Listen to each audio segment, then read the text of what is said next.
Hello friends, welcome once again. In the previous two videos we talked about the sentence and its types. In this video we are going to study about the parts of sentences.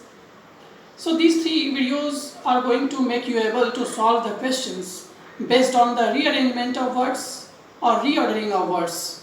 So if you are facing a question like rearrange the words or reorder the words to make a complete sentence, so you will have to use all this knowledge that you have acquired in these three videos. So let us look at this topic, the parts of a sentence. But before moving to this topic, I would like you to try your hand on some questions. The questions are given on the board. There are three questions. Groups of words have been given.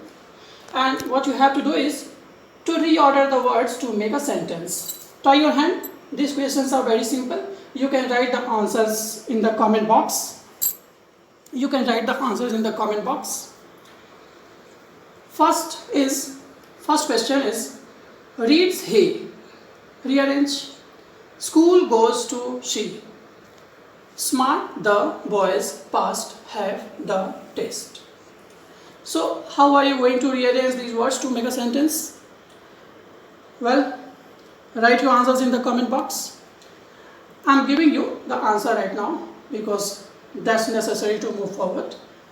The first question can be answered as he reads. That would be the correct sentence. He reads. The second will be she goes to school. And the third will be the smart boys have passed the test. So we have made the sentences like he reads, she goes to school, the smart boys have passed the test.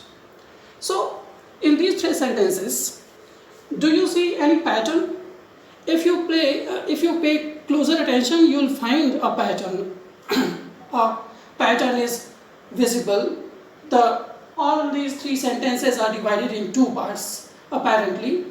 So the first part talks about some person or something about which the second part talks about. So what will you call the first part? What will you call the second part? What are the names of these two parts which are visible, which are apparent in these three sentences? So here comes the subject. Here comes the subject which are found in every sentences. Subject is that part of the sentence. Subject is that part of the sentence which names the person or thing we are speaking about. So what is the subject? Subject is that part which names the person or thing we are speaking about. So as an example, he reads and she goes to school. In these two sentences, the underlined words, the first sentence he and in the second sentence she, makes the subjects. Let us move to the second portion. What would you call the second portion? The second part of the sentences will be called predicate, because the part which tells something about the subject is called the predicate of the sentence. So the part which talks about the subject is called predicate. We have seen that a sentence is divided mainly in two parts. The first part, which is subject, is talked by the predicate. And the predicate, we have to remember a few things about the subject and the predicate. The first thing to remember is that, look at this note. Usually the subject comes first in the sentences. Usually in the assertive sentences, the subject is used first. As we have seen in all these examples, that he, she, and here the smart boys have been used first as sentences. And what about the predicate? Predicate is used after the subject usually. And yes, one more thing to remember is that the predicate starts with verbs. The predicate begins with a verb. This is to remember.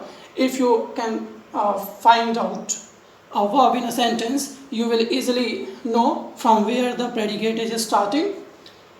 So the next thing to remember is that in an imperative sentence, what is an imperative sentence? Imperative sentence talks about request, order, etc. So in these imperative sentences, like open the door is a kind of imperative sentence. In this imperative sentence, subject is left out. Subject is not used. Look, open the door. Here, you is the subject, but that is not spoken of. That is only understood. The third thing to remember is a help in an interrogative sentence, in a question sentence. A helping verb is used before a subject. And yes, if a question word is used, that question word is used before the helping verb also. So, a helping verb and also a question adverb are used before the subject in an interrogative sentence. So, as we have studied about the subject and predicate, which are the parts of sentence broadly, so now we are able to rearrange the words to make a proper sentence. We have understood by now that in a sentence, subject will be used first, then predicate will follow. So that's all for today in this video. In the next videos, we are going to study about the subject and the predicates one by one. So I hope it has been useful for you. If you like this video, you can click the bell icon. You can subscribe this YouTube channel for more such video lessons. Thanks for watching. Bye for now. Take care.